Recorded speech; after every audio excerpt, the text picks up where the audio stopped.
Exterior, Mexico, desert, day, super title, Northern Mexico, 1988. A train cuts through the still desert landscapes of northern Mexico. It comes to a stop in Durango, a small city in the state of Chihuahua.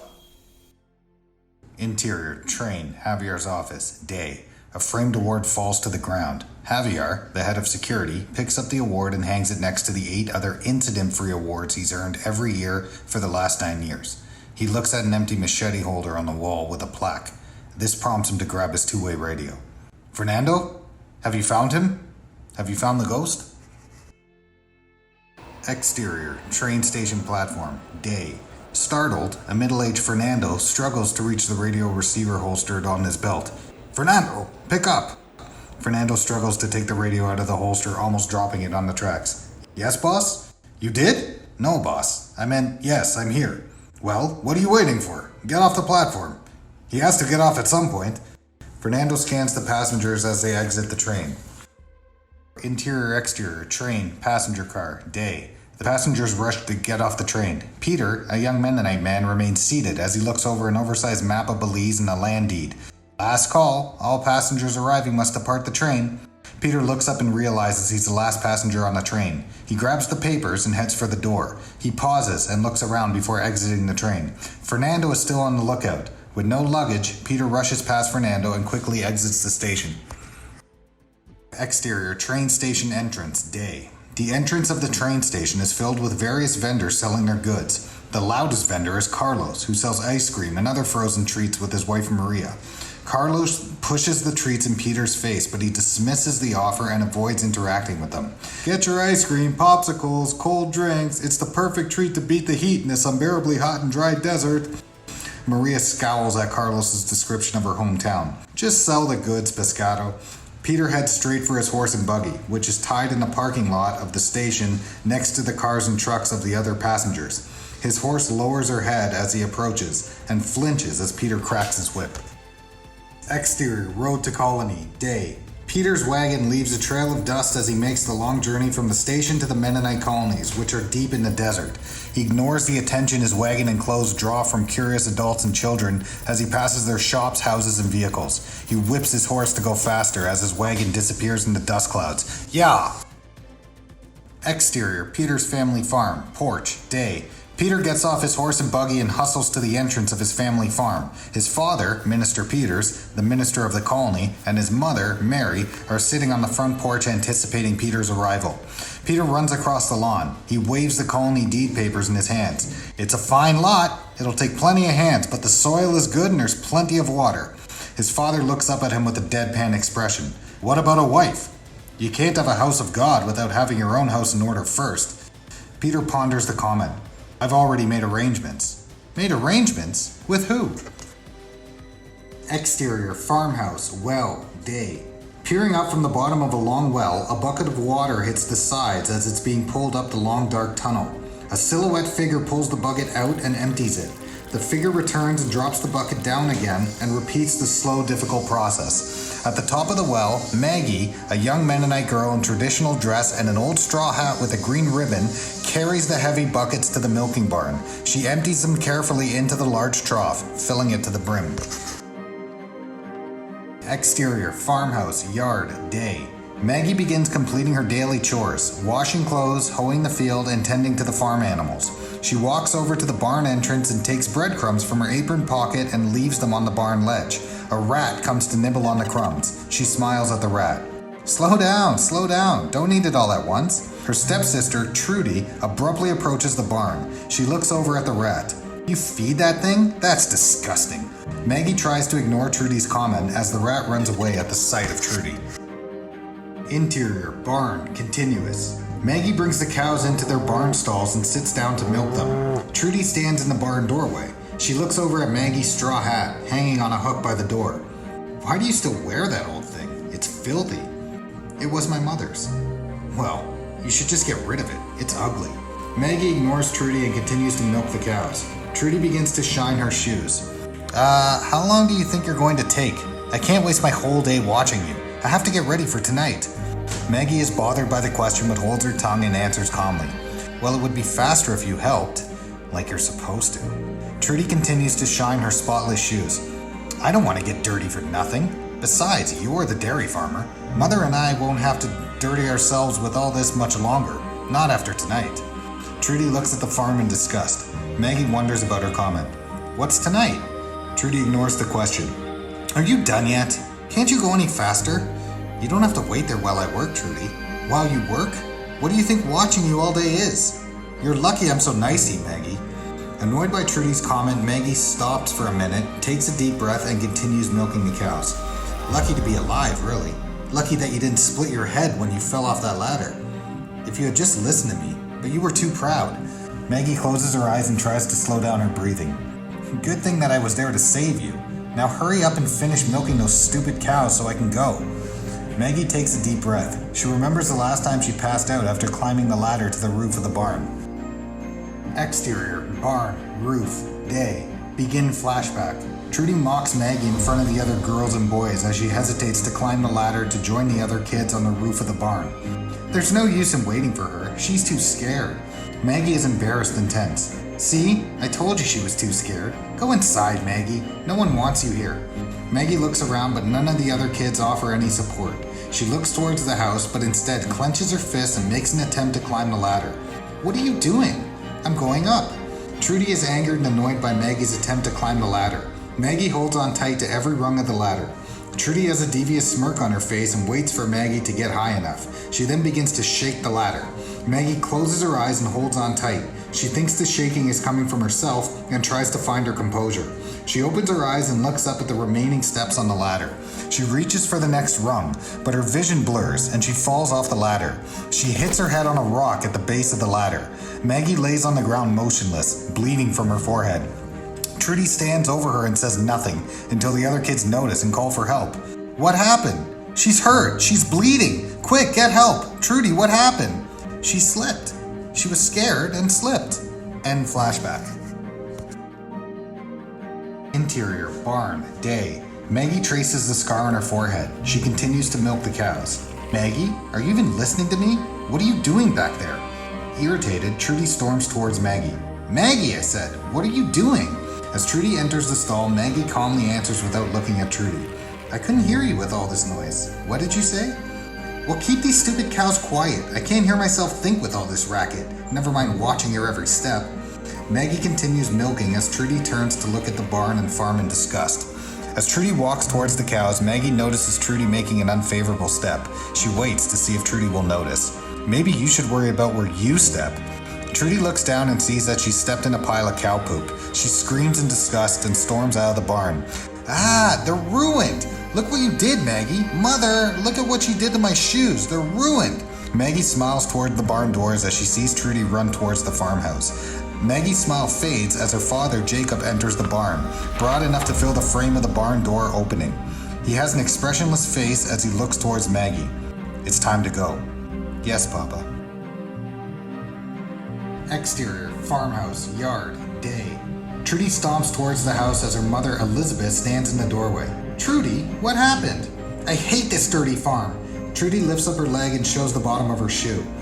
Look at what she did. I just finished cleaning them and she ruined them. She pushed me. She did it on purpose. Elizabeth looks at Trudy's shoes and over at Maggie walking out of the barn carrying cheese wheels to load in the wagon. Elizabeth looks back at Trudy. Well, don't bring that mess inside. Leave them here. Trudy takes off her shoes and leaves them on the front porch. Maggie walks towards the wagon where Jacob is putting the reins on the horse. She loads the cheese wheels onto the empty wagon bed. Elizabeth approaches the wagon.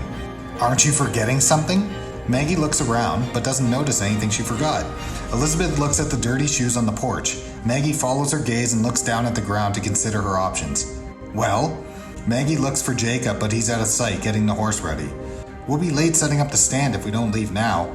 You should have thought about that before you got them filthy. I didn't do anything. Trudy stepped in it herself. Trudy, come out here.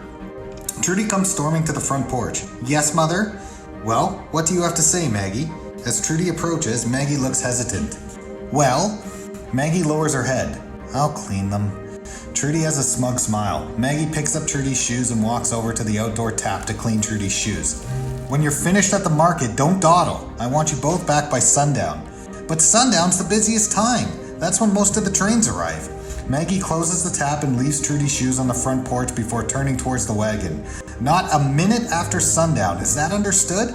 Maggie looks to Jacob, hoping he'll intervene. Jacob's back is turned, facing the road, ready to leave. Did I make myself clear?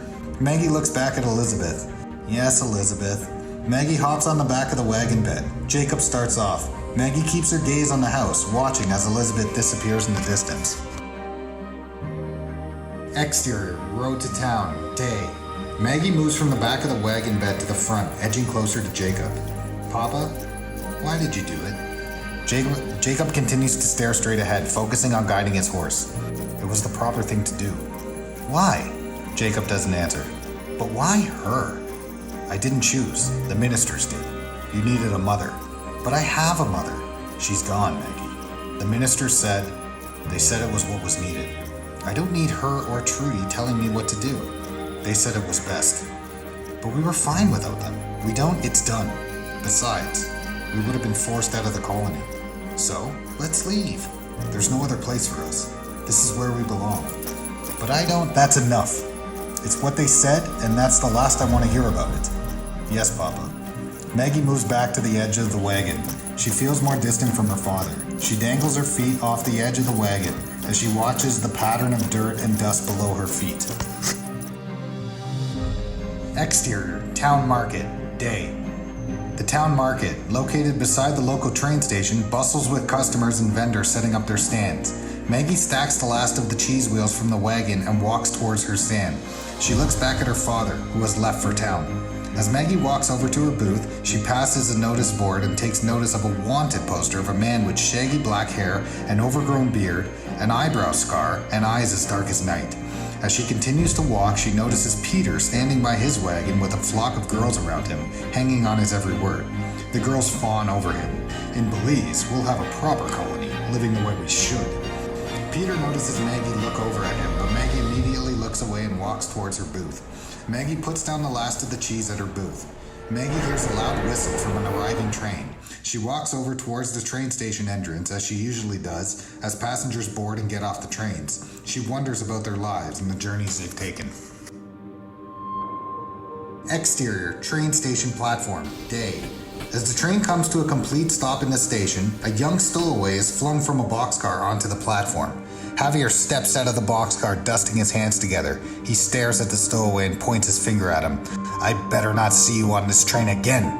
Javier looks up and across the tracks and makes eye contact with Maggie, who is staring back at him. He turns away from Maggie and walks over to the train station notice board. He sees that some posters have been removed. He calls out to Fernando. Fernando, where are all the wanted posters? How do you expect us to catch him if no one knows what he looks like? I want them posted all over the station. It's these kids. They keep ripping them down. What's the point? The point? The point is if you can't do it, I'll find somebody who can. Got it? Yes, boss. Fernando continues to staple wanted posters of the ghost around the station before boarding the train. Exterior, train station entrance, continuous. As the train leaves the station, Maggie's eyes lock on a fresh billboard being put up close to the platform, consisting of a beautiful ocean view and pure white sand with the caption Playa del Sol. Get your ice cream, popsicles, cold drinks. Lost in her thoughts, Maggie begins dreaming of dipping her toes in the ocean when she's interrupted by Carlos. Isn't she beautiful, Margarita? What? The playa. Oh, yes. You know, that's where I grew up. Have I told you that story? No, you haven't told me that one before. Maggie smirks. Carlos and Maggie start to walk back to their stands. Well, when I was a little boy, I would spend every day on that playa. They had to fish me out of those waters so many times I won the trophy for being the pescado muy terco. They took my picture and put it in the newspaper. I was so proud.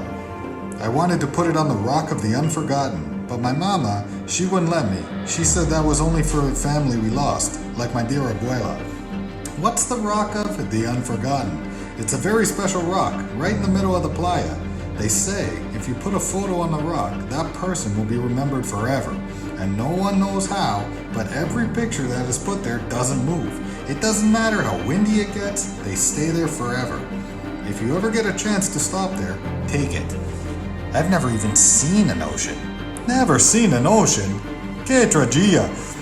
How can you live in Mexico and you've never seen an ocean? Most of us haven't.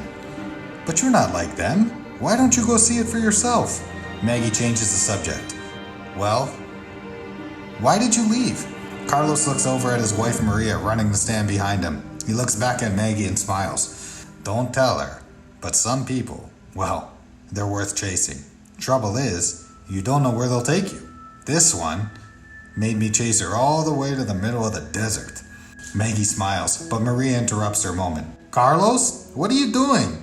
The passengers have almost arrived and you haven't set anything up. Hola, Maggie. Don't let that big pescado slow you down. Carlos, we have a lot to do before our trip. Maggie has a puzzled look on her face. Maria, thanks for ruining it. I was just going to tell her. Well, maybe if you weren't so caught up in your stories, you would have remembered. Tell me what? We're finally going back. After 10 years in the desert, I finally convinced Maria to move back to the playa for good.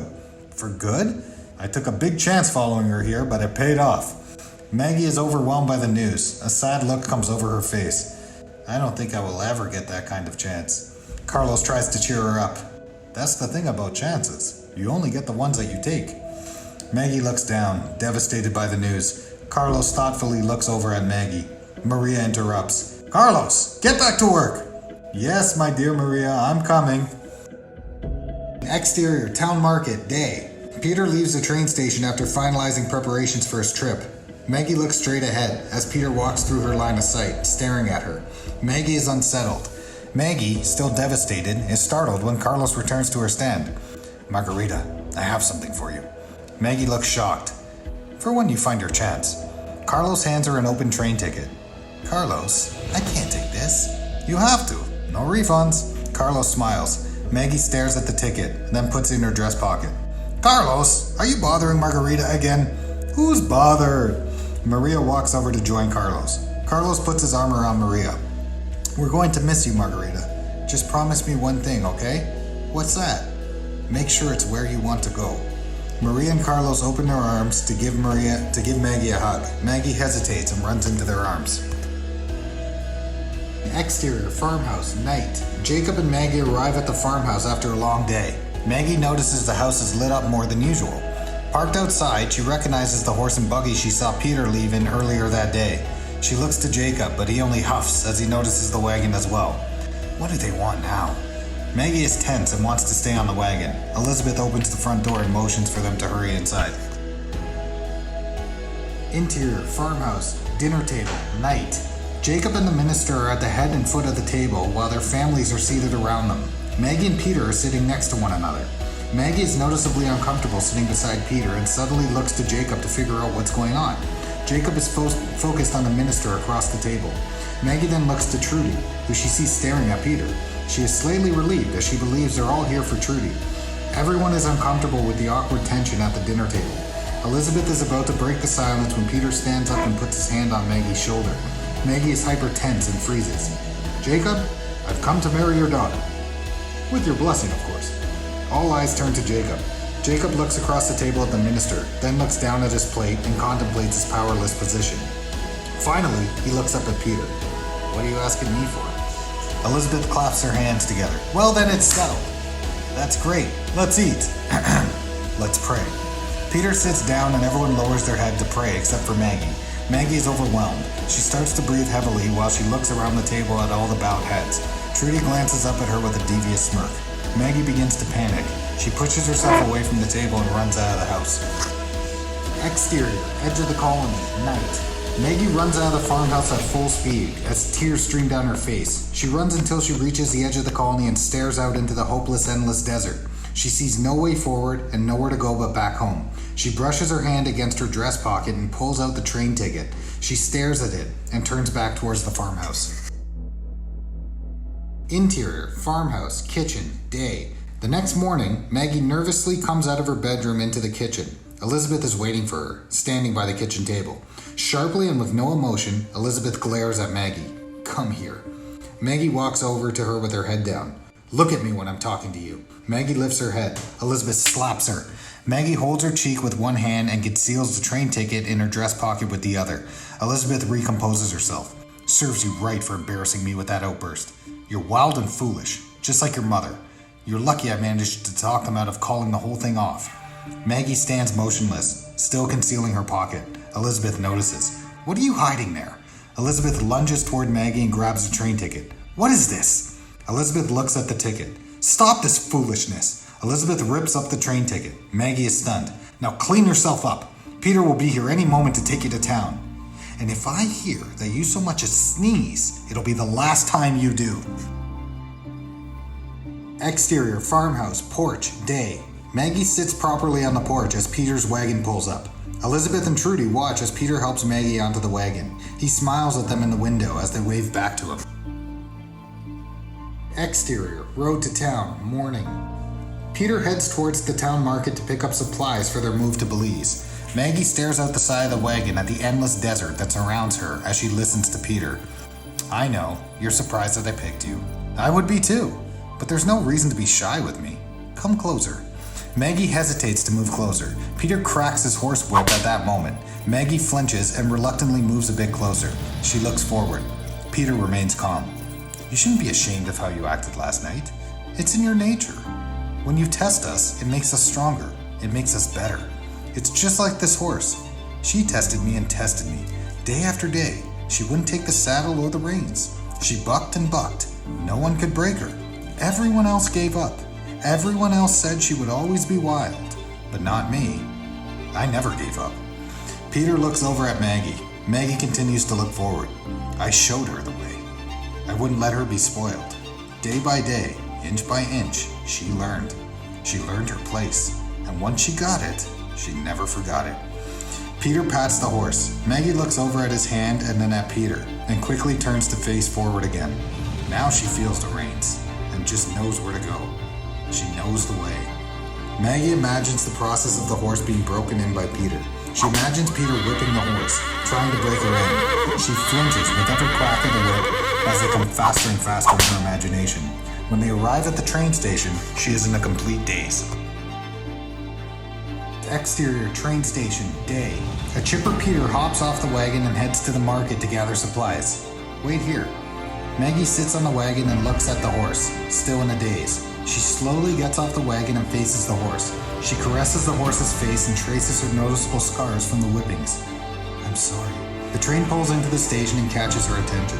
The billboard for Playa del Sol flashes between the gaps in the boxcars. She's drawn to the billboards and starts to walk towards it, as if she's being pulled closer.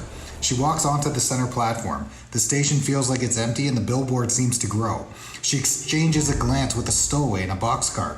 Maggie starts to cross the tracks to get closer to the billboard, but as she reaches the middle of the tracks, she stops. Peter arrives back at the wagon and begins to look around him. He notices Maggie is not there. He looks over towards the train tracks and sees Maggie in the middle of the tracks. An oncoming train races towards him. He runs towards the station. "Maggie? Maggie!" Maggie, still caught in her daze, is interrupted by the screeching whistle of the oncoming train. Maggie can barely see anything as the train's headlights blanket her in a white light. The light has almost engulfed her when a hand rips her from the tracks and throws her into an empty boxcar in the opposite train. The figure that saved her climbs into the same boxcar as the train whistle blows. Peter is on the platform looking for Maggie. Interior, train, boxcar, day. Maggie starts to sit up as she regains consciousness. She's confused by the nails that seem to be jumping and bouncing by themselves on the wooden boxcar floor.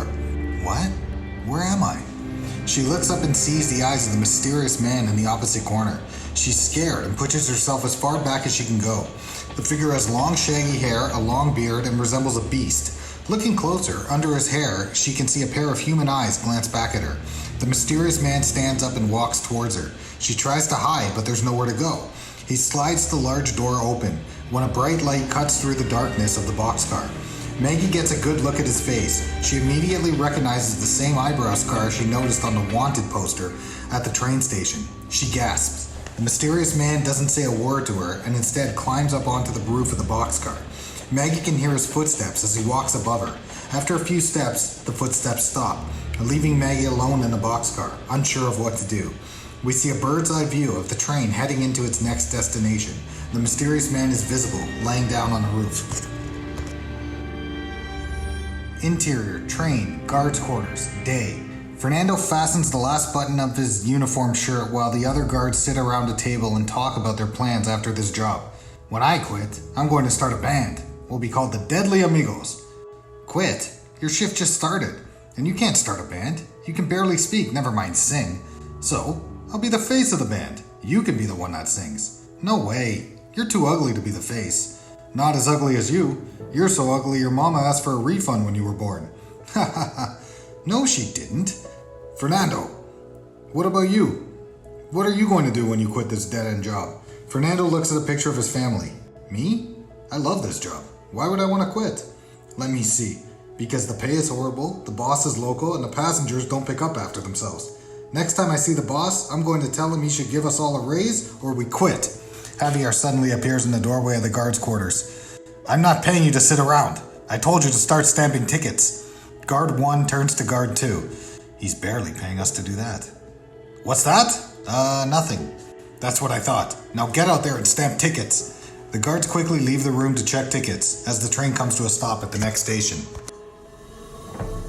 Interior exterior, train station number 2, day. As the train arrives, Maggie looks out the door to see the next station approaching. She keeps an eye out for the mysterious man while she looks for a chance to get on the platform of the station. The train comes to a full stop and the station ushers announce the boarding schedule. All aboard! El Jefe now boarding for... Passengers start getting off the train. Maggie looks in both directions and quickly jumps off the train and onto the platform and tries to disappear in the crowd. She joins the line, moving towards the exit, but notices the guards are checking for tickets on the way out. She looks back and sees other guards checking for people trying to sneak onto the train. Suddenly, a man tries to rush onto the train without paying. Javier sticks his leg out and trips him and sends him crashing to the ground. Get him out of my sight. As the line moves forward, Maggie begins to panic, as she doesn't have a ticket and doesn't want to be punished by the guards. Unsure of what to do, she looks around when a large poster of a vast, endless, empty desert catches her eye. The image on the poster reminds her of the edge of her colony, a place she doesn't want to go back to. In that moment, she decides to head back for the train, without knowing where she's going. She gets out of line and hides behind a post. She looks around, she waits until the guards pass, and times her jump back onto the train. Exterior, train, roof, day. Maggie climbs in between the gaps of the boxcar and plans to climb up the ladder to stay out of view from the guards who are still on the platform at station number 2 checking tickets. She hesitates and sees her hand trembling as she starts to climb up the ladder slowly. She stops, unsure if she can continue climbing, but she pushes herself to keep going as the guards get closer. Once she reaches the top, she grips the top rung tightly and breathes a sigh of relief, but she can see that she's not alone. The mysterious man is on the roof laying down. He notices her. Get down. Maggie is tense and doesn't move, continuing to hold tightly onto the top rung of the ladder. I can't. He stares at her intently, but the tension of the situation is relieved as the train begins moving and leaves the station. Exterior, train, roof, continuous. Maggie turns around and tenses up as their eyes lock. Poncho stares at her for a moment before beginning to walk towards her. Maggie, in shock, doesn't move. As he gets close, Maggie closes her eyes, afraid that this might be the end for her. Poncho only walks past her, almost as if she were invisible. A tense Maggie opens her eyes, confused but relieved. She turns to face the man who is staring back at her. You shouldn't be up here. It's not safe. Maggie is silent. Poncho heads towards the rear of the boxcar. As he climbs down the ladder, he sees guards coming towards the boxcar. The guards look to be pointing up at a green ribbon attached to Maggie's hat blowing in the wind. Poncho climbs back up the ladder to the roof and heads towards the other end of the boxcar, charging towards Maggie. He gestures for her to give him the hat. What? Poncho points to her hat and points to Fernando. Maggie shakes her head no. Frustrated, Poncho begins to head off without her. Maggie hesitates, looking down at Fernando and then back at Poncho. Realizing she doesn't have many options, she starts to crawl along the middle of the train, careful not to look down. As she tries to keep up with Poncho, her hat flies off. Oh no, my hat! Maggie tries to grab her hat before it tumbles down the train car. She looks on with a sad look as it blows away into the distance. The green ribbon catches onto one of the bars of the train. Poncho motions to Maggie to keep still and points at Fernando below. Maggie tenses up and grips the train. Exterior, train, side rail boxcar, continuous. Fernando nervously clings to the side of the train. He coaches himself as he goes towards the green ribbon. Take it easy, Fernando. You can do this. One step at a time. Voila! Fernando slips and loses his footing but manages to hang on. I'd like to see him out here if he thinks it's so easy. He looks up at the green ribbon, still blowing in the wind, and continues to make his way towards it. He presses himself against the train car as passengers look on through the windows. Just regular guard business, nothing to see here. Exterior, train, roof, continuous. Fernando continues to move towards the green ribbon, as Pancho manages to walk right past him by staying out of his line of sight on the top center of the boxcar. Believing he's in the clear, Pancho heads in the opposite direction of Fernando but quickly realizes other guards are approaching. He turns back the other way, careful to stay out of Fernando's sight. Pancho grabs Maggie and helps her to her feet as she holds onto his sleeve, and they make their way to the other side of the boxcar undetected. Pancho begins climbing down the train ladder. Maggie slowly follows. Out of breath and exhausted, Fernando finally reaches the green ribbon, only to find it caught on a train bar with no one attached to it. What? It's just a ribbon. Exterior, interior, train, lounge car, continuous. Maggie and Pancho evade the other guards by slipping into an empty lounge car. Pancho looks around to see what to do next and gestures to Maggie to hide under a table next to the door. Fernando is passing by the outside of the lounge car as Javier meets him. We didn't find him. I don't think he's on the train anymore, boss. That's why I don't pay you to think. Are you sure the ghost is real? Of course the ghost isn't real, Fernando, but the man is. And your inability to do your job is not my problem. It's been months now searching for this man. Boss, I'll keep looking. See, I found this. Maybe it was his. Fernando holds up the green ribbon for Maggie's hat. Javier grabs it. Give me that. You think he's running around wearing a ribbon? You think I'm a fool, Fernando? You think I wouldn't find a man running around with a ribbon? Maybe when I find him, I'll throw you overboard too. Just like he did to that poor little girl. Maggie and Pancho can hear every word. Pancho doesn't react, but instead stares at the floor with an expressionless face. After Javier and Fernando leave, Pancho gets up and collects food from the lounge car. Maggie pauses and reflects on the conversation she just overheard. Pancho leaves without Maggie. After a moment, Maggie decides to follow him out the door. Interior, train, passenger car, day. Peter walks down the center aisle as he goes car to car looking for Maggie. Unbelievable, her running off like this. He sees no sign of her in the passenger car and decides to find a seat. He sits down with an annoyed look on his face. Interior, train, Javier's office, day. Obsessed with finding the ghost, Javier sits at his desk and looks over all the wanted posters. His eyelids begin to get heavy as he leans back in his chair. He closes his eyes and drifts off. Begin Javier dream sequence. A little girl is standing dangerously close to the edge of the moving train. Little girl, it's not safe on the edge. Ha ha ha. The girl takes a step closer to the edge. Move back. Move back. Javier moves closer to the girl. Ha ha ha ha. Javier lunges towards the girl. A loud knock is heard. End dream sequence. Javier wakes up to the sound of Fernando knocking on his office door. What? What? What is it now? You asked to bring over the passenger log? Well, everyone's accounted for. And what about the ghost? No sign of him, boss. Well, then what are you doing here? The log? Give me that, and go out there and find him. I will not have my record ruined because you can't find one little train rat. Understand?